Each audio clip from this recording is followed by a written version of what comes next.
오늘 우리가 읽은 본문 말씀을 가지고 하나님의 때라는 제목으로 함께 말씀을 나누려고 합니다. 사무엘이 하나님의 음성을 듣고 하나님으로부터 사실 충격적인 메시지를 받습니다. 사무엘이 하나님의 음성을 처음 듣는 것이었고 하나님의 메시지를 처음 받는 것이었거든요. 그럼 뭔가 희망적이고 뭔가 좀 좋은 내용이면 좋겠는데 사무엘에게 임한 하나님의 말씀은 엘리 제사장 가문의 심판의 내용이었습니다. 사무엘은 하나님께로부터 이 말씀을 듣고 사실 엘리에게 알리기를 두려워했습니다. 왜냐하면 어린 사무엘이 감당하기에 너무나도 무거운 메시지였기 때문에 그렇습니다. 사무엘이 나이도 어렸고 하나님의 부르심을 받고 말씀을 증거한 경험이 없었기 때문에 하나님의 말씀을 어떻게 전해야 될지, 어디서부터 어디까지 전해야 될지 사실 사무엘은 굉장히 고민이 됐을 겁니다. 그래서 이런 사무엘의 고민은 15절에서 그대로 기록되어 있는데 15절 말씀에 보니까 그가 하나님께로부터 말씀을 받고 아침까지 누웠다가 여호와의 집의 문을 열었으나 그 이상을 엘리에게 알게 하기를 두려워했다라고 기록하고 있습니다. 그럼 사무엘이 얼마나 고민됐는지 아시겠죠? 아마도 이 말씀을 받고 뜬 눈으로 밤을 지새지 않았을까 싶습니다. 하나님의 말씀을 받고 두려워서 고민하고 있는 사무엘을 엘리가 부릅니다. 왜냐하면 밤새 하나님이 부르셨는데 그게 엘리의 음성인 줄 알고 엘리에게 찾아갔잖아요. 엘리는 그게 하나님의 음성인 줄 알고 사무엘에게 또 한 번 너를 부르시거든 주님 말씀하옵소서 내가 듣겠습니다라고 이야기를 했으니 분명히 하나님이 사무엘에게 뭔가 말씀하셨겠구나. 엘리는 알고 있었던 거예요. 그래서 사무엘을 불러서 하나님이 너에게 무엇을 말씀하셨는지 나에게 이야기해라 라고 이야기를 합니다. 그래서 17절에 엘리가 이렇게 이야기했는데 17절 말씀 같이 한번 봉독해 봅니다. 시작. 이르되 내게 무엇을 말씀하셨느냐 청하노니 내게 숨기지 말라. 내게 말씀하신 모든 것을 하나라도 숨기면 하나님이 내게 벌을 내리시고 또 내리시기를 원하노라 하는지라. 엘리가 사무엘에게 하나님께로부터 들은 말씀이 무엇인지 물어보는 장면, 사실 굉장히 의외의 장면입니다. 왜냐하면 엘리는 사무엘에게 하나님의 말씀을 전달해야 될 입장이지 사무엘로부터 말씀을 들어야 될 입장은 아니거든요. 그런데 엘리가 사무엘에게 하나님이 너에게 무엇을 말씀하셨는지 나에게 말해라 라고 이야기하는 이 장면은 지금 영적인 주도권이 엘리에게서 사무엘로 옮겨졌다라는 것을 본문이 말씀하고 있습니다. 그렇다면 엘리는 하나님의 사자로부터 심판에 대한 말씀을 이미 들었으면서 왜 사무엘에게 하나님이 너에게 뭐라고 말씀하시는지 나에게 말해라 라고 이야기하셨을까요? 본문의 문맥을 살펴보면 엘리는 이미 그 가문의 심판에 대한 내용을 하나님의 사자에게 들었지만 혹시라도 하나님이 자신에게 말씀하지 않은 또 다른 내용을 사무엘에게 말씀하시지 않았을까 생각했기 때문에 사무엘에게 하나님의 말씀이 무엇이었는지 요구했을 것입니다. 그래서 엘리는 아마 두려움이 있었을 거예요. 나에게는 요만큼 말씀하셨는데 사무엘에게 이만큼 말씀하셨다고 한다면 내가 모르는 나머지 부분들이 있을 거 아니겠습니까? 그러니까 엘리가 17절 말씀에 사무엘에게 굉장히 강하게 이야기하죠. 하나라도 숨기면 하나님이 내게 벌을 내리시고 또 내리시기를 원한다. 그만큼 엘리는 하나님께서 자신에게 말씀하지 않은 또 다른 내용을 사무엘에게 말씀하셨을까 봐 두려워했고 그 내용을 알기를 원하여서 사무엘에게 이렇게 요청한 겁니다.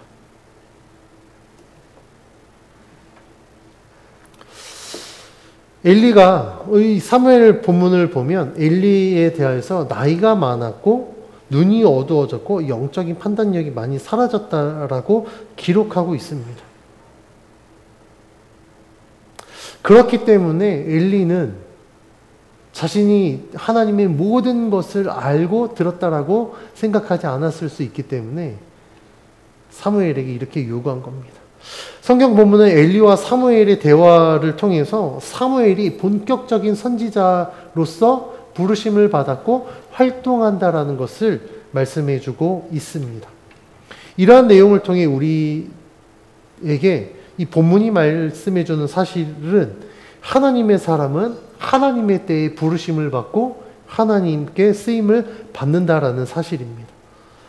본문의 내용을 살펴보면 사무엘은 선지자로 활동하기에 나이가 어리고 경험 또한 부족한 상태였습니다.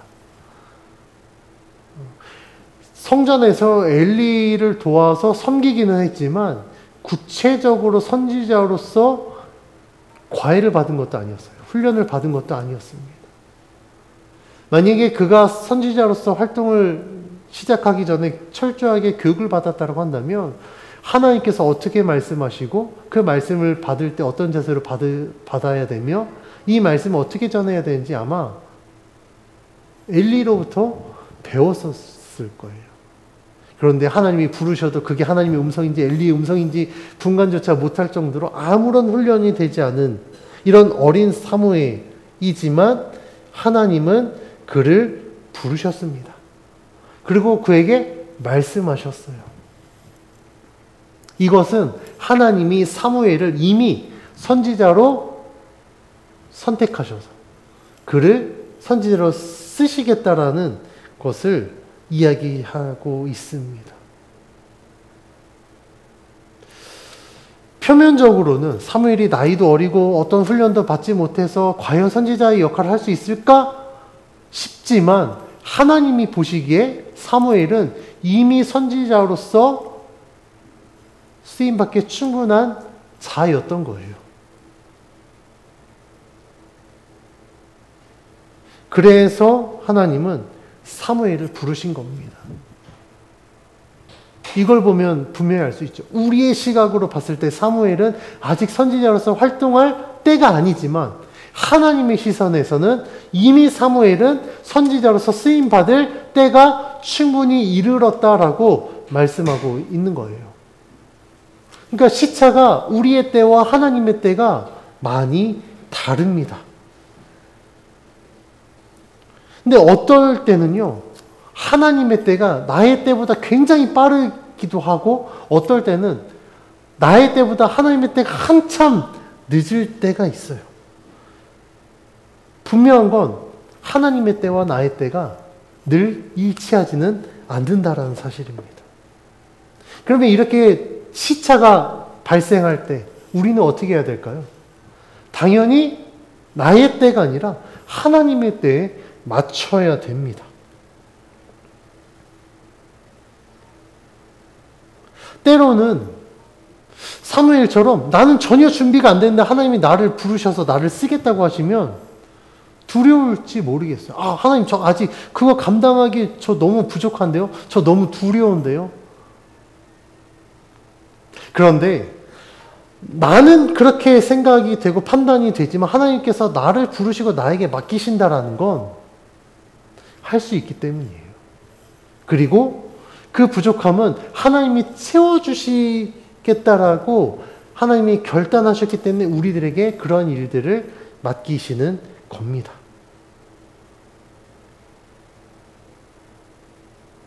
하나님은요, 절대로 준비되지 않은 자를 부르시지 않습니다.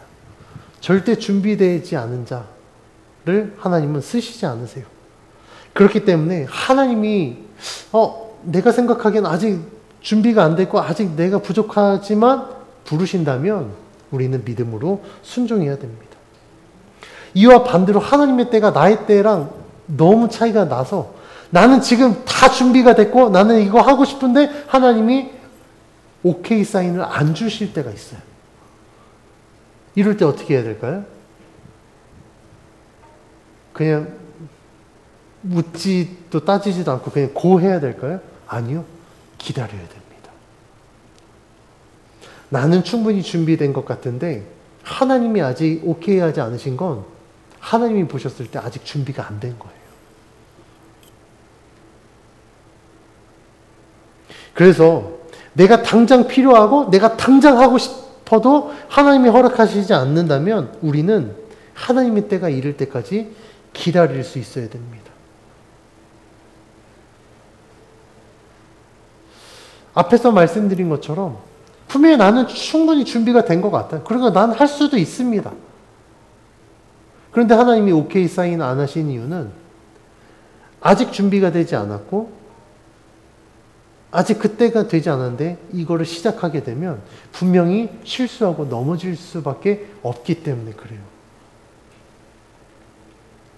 그래서 우리의 신앙생활에 있어서 하나님의 때를 기다리는 믿음이 필요합니다.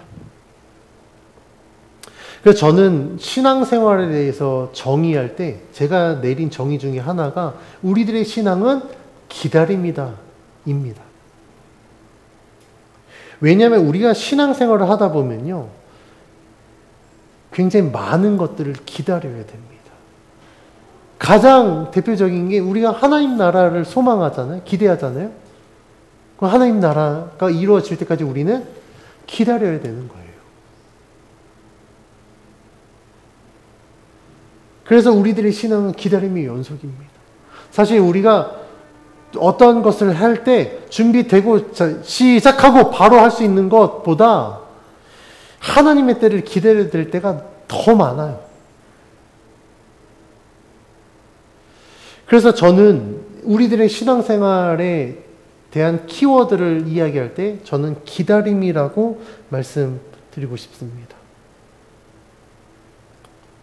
이 기다림의 묘미가 무엇인지 아십니까?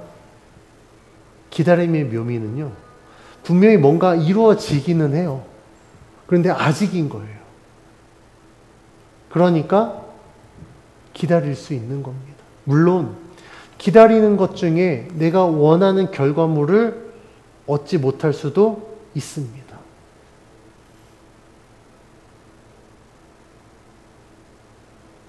그런데 이 기다림에 우리들에게 주는 묘미는 뭐냐면 기대하고 소망하게 된다라는 거예요. 아까 말씀드린 것처럼 우리가 하나님의 나라 가본 사람 없습니다. 그렇죠? 그런데 또 불구하고 우리가 하나님 나라를 기대하고 소망합니다. 왜냐하면 하나님 나라는 분명히 존재하기 때문에 그래요. 하나님이 약속하셨고 말씀 가운데 우리들에게 확정해 주셨기 때문에 그렇습니다.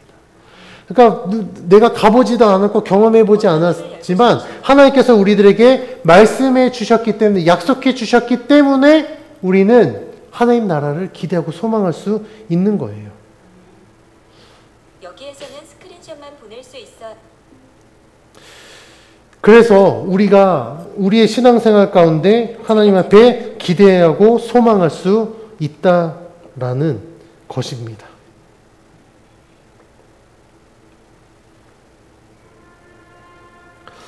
이것뿐만 아니라 우리들의 삶에서도 여러 가지 많은 것들을 기다리고 기대하게 됩니다.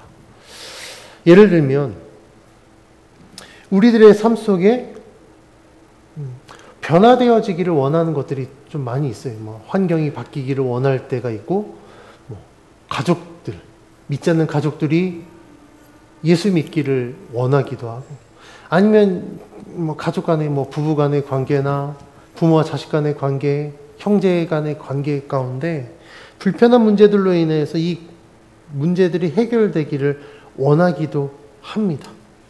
그래서 열심히 기도하고 하나님 앞에 맡겨드리지만 빨리 안 바뀌어요. 우리들의 삶이 그렇게 빨리 안 바뀝니다. 가난의 굴레에서 벗어나기를 원하지만 그게 빨리 안 바뀔 수도 있어요.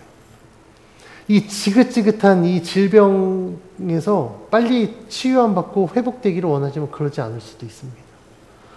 빨리 내 식구가 빨리 예수 믿어서 같이 예배드리고 같이 신앙생활 하고 싶은데 그러지 않을 수도 있습니다.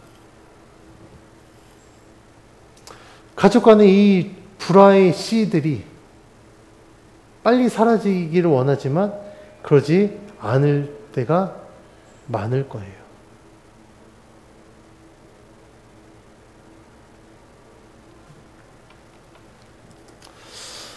그럼에도 불구하고 우리가 이러한 상황들 속에 하나님 앞에 기도해야 되는 이유는 아까 말씀드린 것도 나의 때와 하나님의 때가 다르기 때문에 그래요. 아니 하나님 좀 이거 빨리 문제 해결해 주시면 내가 더 편하게 더 열심히 잘 예수 믿고 정말 더 하나님 앞에 헌신할 수 있을 것 같은데 하나님 왜 자꾸 이 문제에 자꾸 내 발목을 붙잡아서 앞으로 더 못 나가게 자꾸 왜 나를 괴롭히세요라고 말할지 모르겠어요. 그런데 그것 때문에 내가 발목을 잡혀서 내가 앞으로 못 나가는 게 아니라 그 시간, 그 순간을 통해서 내가 훈련되어지고 연단되어지는 겁니다.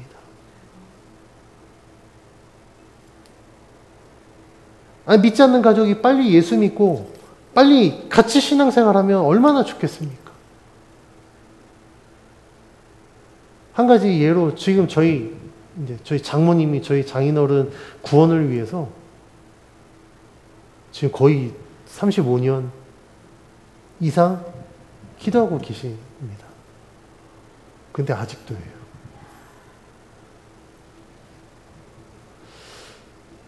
제가 저희 장모님의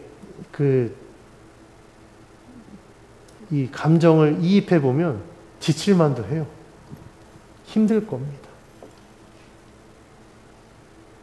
그럼에도 불구하고 그 끈을 놓지 않는 이유는 하나님이 분명히 나의 기도, 나의 노력, 나의 그 헌신과 수고들을 기억하고 계시기 때문에 그래요. 저도 저희 가족들을 보면 정말 하나님이 하나님의 때에 믿지 않는 가족을 구원해 주시는 것들을 경험하게 되었습니다. 저희 외가 친가에서 저희 부모님이 다 일대 신앙이거든요. 친가에서 저희 아버지가 처음 믿었고 외가에서 저희 어머니가 처음 믿었습니다. 특히 친가에서 저희 아버지 바로 밑에 동생 고모가 얼마나 저희 가족을 핍박했는지 몰라요. 그 집은 들어가면 문지방에 부적 붙여놓고 명주실에다 코다리 걸어놓는 집이었습니다. 대단한 분이었어요. 그런데 그 고모가 그렇게 우리를 핍박했던 고모가 예수를 믿기 시작했고 예수 믿고 3년 만에 하나님이 부르셨어요. 저는 그 고모가 그렇게 예수님을 믿을 거라고 전혀 생각을 못했습니다. 내 하나님의 때가 되니 하나님이 부르시기 전에 예수를 믿게 하고 예수를 믿는 믿음 안에서 신앙생활 하다가 하나님이 부르셨을 때 하나님 품으로 간 거예요. 저희 어머니 바로 위에 언니가 무당입니다. 무당이었습니다. 과거. 어느 정도였냐면요. 내린굿 받을 때 저희가 기도하니까 저희 집에 쫓아왔어요. 니네가 기도해서 신이 안 내린다. 기도하지 말라고. 그때 제가 이모한테 그랬습니다. 기도해서 신이 안 내릴 정도라면 나 같으면 예수 믿겠다. 그 정도 믿음이면 아니 내린 곳에서 신 받아서 무당질을 하는 것보다 예수 믿는 게 훨씬 낫겠다. 하여튼 결국엔 무당을 했습니다. 그런데 저희 아버지가 소천하실 때 그때 무당을 이제 그만뒀어요. 근데 그 이모가 저는 이제 아버지 임종을 못 지켰지만 그 이모가 저한테 그 얘기를 하시더라고요. 야, 아빠 좋은 데 갔다. 흰옷 입은 사람들이 니네 아빠 마중 나와서 어깨 동무하고 가더라. 그때 제가 이모한테 그 얘기 했습니다. 어깨 동무와 흰옷 입은 사람 말고 저 건너편에 한 분이 더 계셨을 텐데 그분은 못 보셨냐고. 제가 무슨 얘기하니까 막 쓸데없는 소리 하지 마라.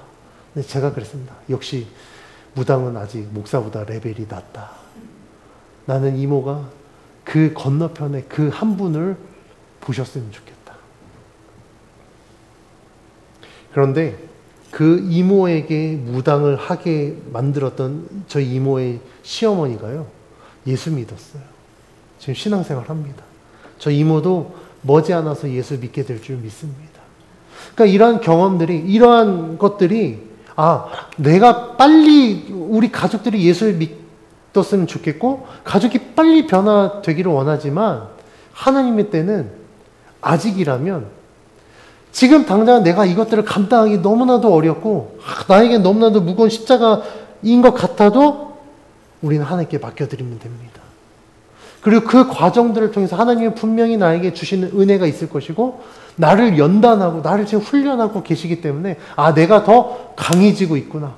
내가 더 온전한 믿음의 사람이 되고 있구나라는 기대와 소망을 가지고 이겨내면 됩니다.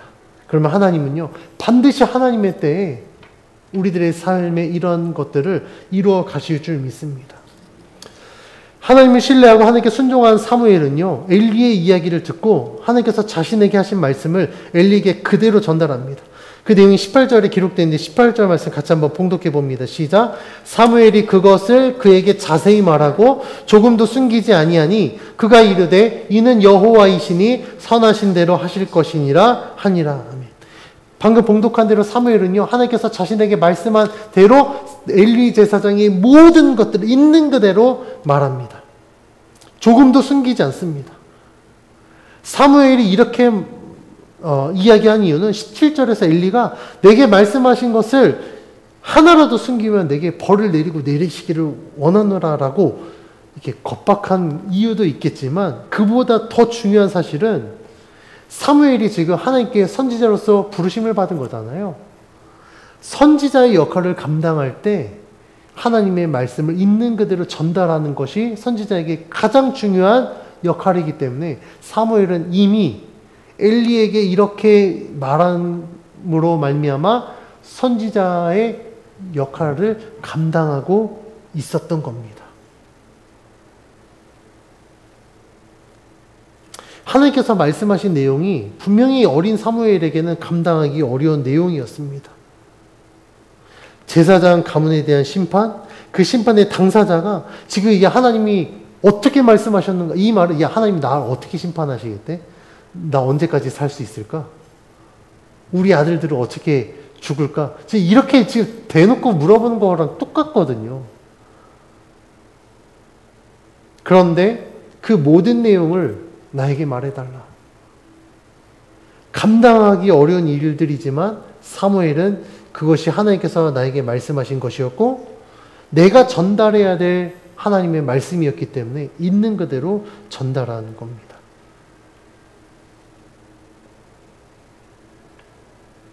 이걸 보면 선지자의 역할이 얼마나 힘들고 어려운지 알게 됩니다. 때로는 내가 전하고 싶지 않은 하나님의 말씀이 있을 거거든요. 오늘 본문에 나온 이런 심판의 내용, 심판을 즐겁게 이야기할 사람이 어디 있겠습니까? 그럼에도 불구하고 하나님의 선지자는 이 말씀을 전했었어야 됩니다. 왜냐하면 그게 나에게 주어진 사명이고 그게 하나님의 말씀이기 때문에 그래요. 사무엘이 하나님의 말씀을 받고 엘리에게 있는 그대로 이야기하였을 때 하나님이 사무엘을 어떻게 사용하셨는지 19절 말씀을 이렇게 평가합니다. 19절 말씀 같이 한번 봉독해 봅니다. 시작. 사무엘이 자라매 여호와께서 그와 함께 계셔서 그의 말이 하나도 땅에 떨어지지 않게 하시니. 아멘. 하나님께서는요, 사무엘을 선지자로 부르고 그를 통해서 하나님의 말씀을 전하실 때 사무엘과 함께 하셨습니다. 그래서 사무엘 19절에 기록된 것처럼 사무엘의 말이 하나도 땅에 떨어지지 않았대요.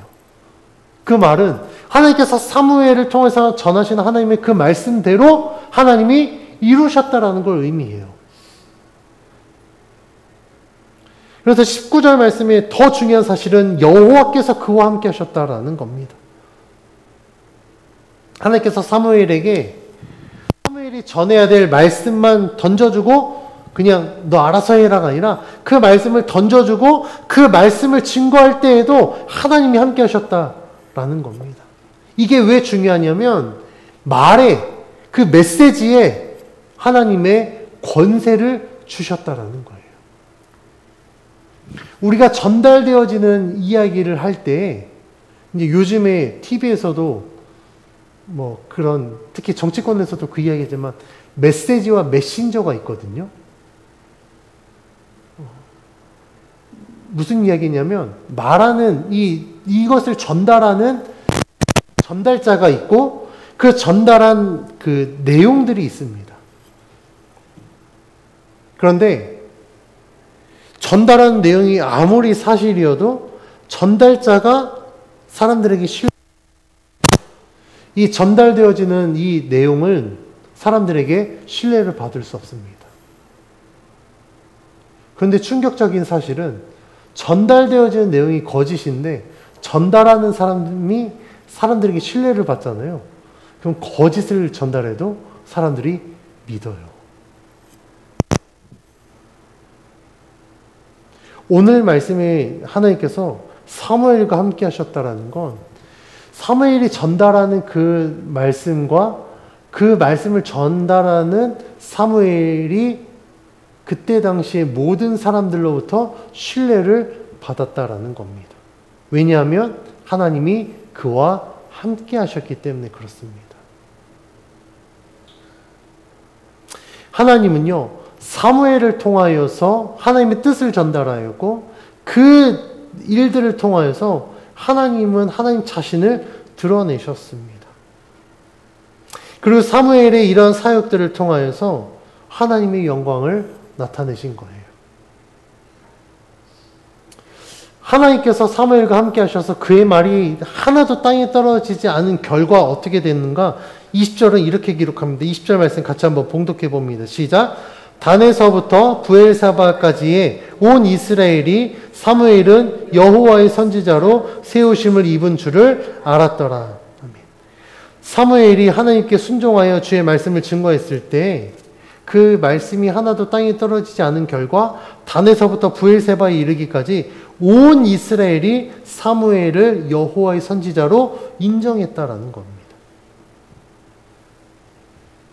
여기서 중요한 사실은 사무엘이 자기를 선지자로 홍보하지 않았어요. 다른 사람들이 그를 홍보하지 않았습니다. 사무엘이 단에서부터 부엘세바에 이르기까지 온 이스라엘에서 선지자로 인정받을 수 있었던 이유는 그의 말씀이 곧 하나님의 말씀이라는 사실이 확증되었기 때문에 그래요. 사무엘이 하나님께로부터 받은 말씀을 하나도 가감 없이 있는 그대로 하나님의 말씀을 증거하였고 그 말씀이 증거되어진 대로 전달되어진 대로 하나님이 역사하시고 일하셨기 때문에 모든 백성들이 사무엘의 이 말씀을 신뢰할 수 있었던 겁니다. 그래서 그 말씀을 통하여서 모든 사람들이 사무엘이 진정한 하나님의 선지자라고 인정하게 되었습니다. 이 본문의 내용들을 통하여서 오늘 우리가 생각해 봐야 될 것은 우리가 하나님의 때에 순종하는 것이 왜 중요한지 사무엘을 통하여서 성경은 우리들에게 말씀하고 있습니다. 사실 하나님의 때와 나의 때가 일치하면 가장 베스트예요. 그러니까 내가 준비하고 내가 하고 싶을 때 하나님이 허락하셔서 인도하시면 고민할 것도 없이 우리는 주어진 삶을 살게 됩니다. 맡겨진 일들을 감당할 수 있어요. 그런데 이러한 일은요, 아마 거의 경험하기 진짜 어려울 겁니다. 왜냐하면 하나님의 때와 나의 때는요, 분명히 시차가 있기 때문에 그래요.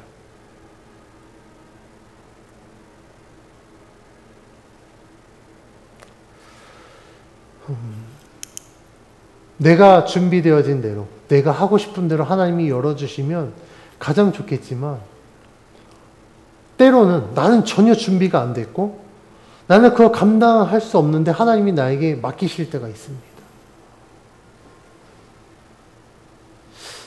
혹시 우리 성도님들 이런 경험 해본 적 있으세요?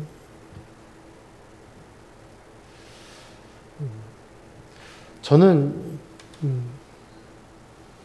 제가 개척을 할 거라고 전혀 생각을 정말 1도 해본 적이 없습니다. 그런데 하나님께서 개척이라는 것들을 말씀하셨을 때 제가 하나님 앞에 기도한 게 있어요. 하나님께서 나에게 하라고 하셨고 난 믿음으로 순종하겠으니 알아서 하십시오. 하나님 무책임하게 개척시켜 놓고 나 그냥 두지 마십시오. 나 그럴 거면 나 개척 안 할 겁니다. 그런데 하나님께 내가 그냥 아무것도 없었습니다. 진짜 아무것도 없었지만 내가 믿음으로 순종해서 개척하겠으니 나머지는 하나님 알아서 하세요. 다 책임지세요.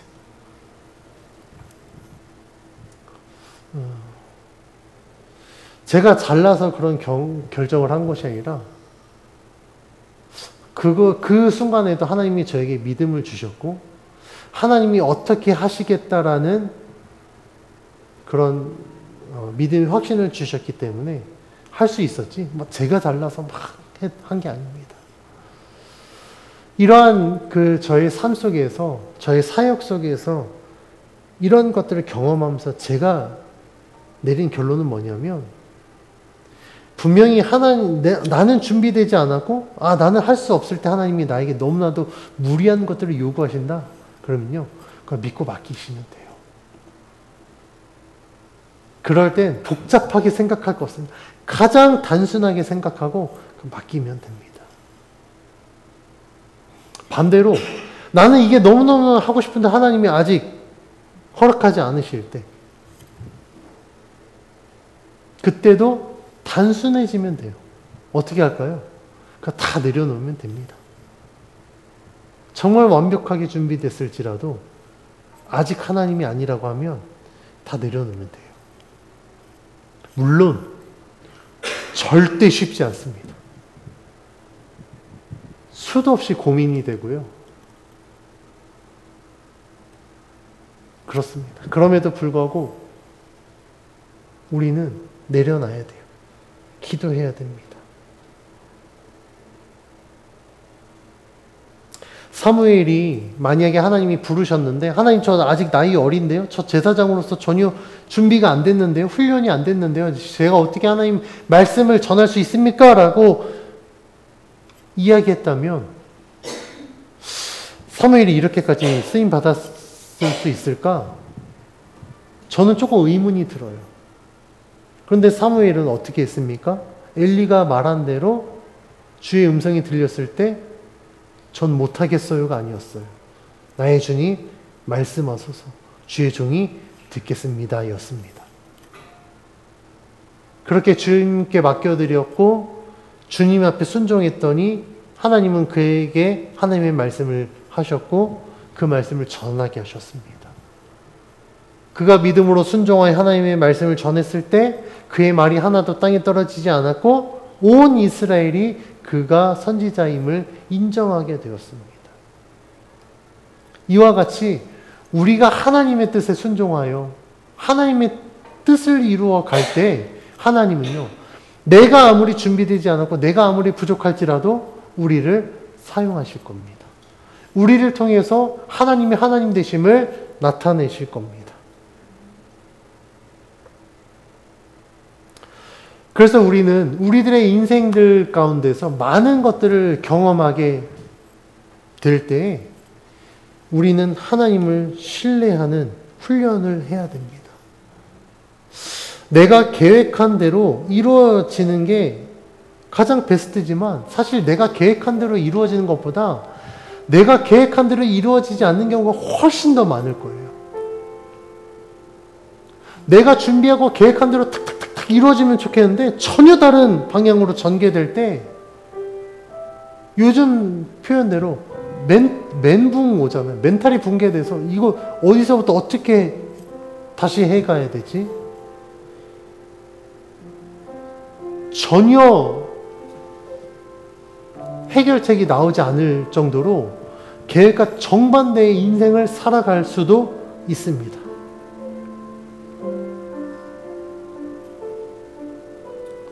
그럴 때마다 우리는 고민하지 않을 수 없어요. 물론 그럴 때에도 하나님께 믿고 맡기십시오. 기도하셔야 됩니다가 정답이지만 사실 그렇게 할 수 있는 사람 많지 않습니다. 어려워요. 분명히 어려운 일입니다.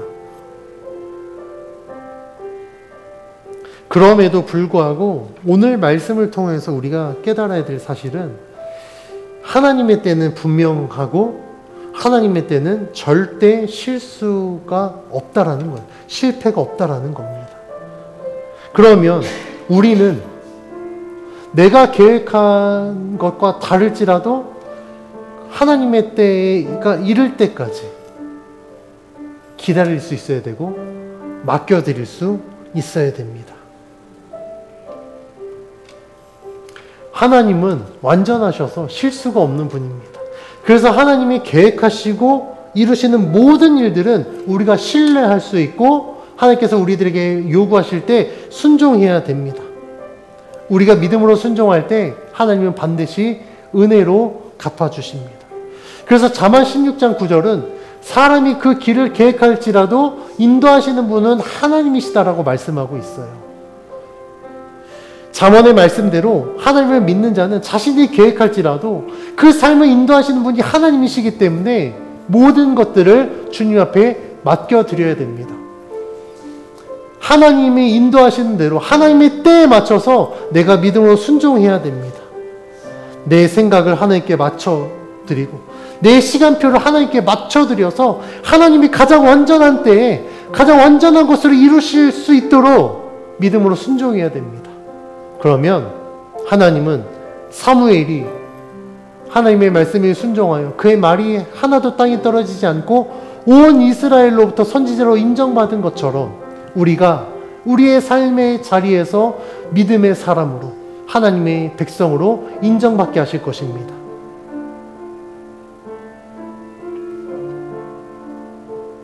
지금도 하나님은 우리를 위해서 일하고 계십니다. 많은 것들을 계획하고 이루고 계십니다. 그때가 우리의 때와 맞을 수도 있지만 나는 이걸 원하는데 하나님이 아직 그것을 주시지 않을 수도 있고 나는 전혀 준비가 안 되어 있는데 하나님이 지금 우리들에게 계속해서 요구하실 수도 있습니다. 이럴 때 우리들에게 필요한 건 사무엘과 같은 순종의 자세입니다. 주님, 나에게 말씀하소서. 내가 듣겠습니다. 주님이 나에게 말씀하셨으면 하나님 내가 이것을 있는 그대로 전하겠습니다. 그래서 주님께 순종함으로 말하는 나의 말이 하나도 땅에 떨어지지 않게 하시고 주님께 순종하는 나의 삶을 통하여 하나님의 살아계심을 나타내 주옵소서. 그렇게 살아갈 때 하나님이 반드시 우리들의 삶을 통해 하나님의 온전하신 뜻을 이루어 가실 줄 믿습니다.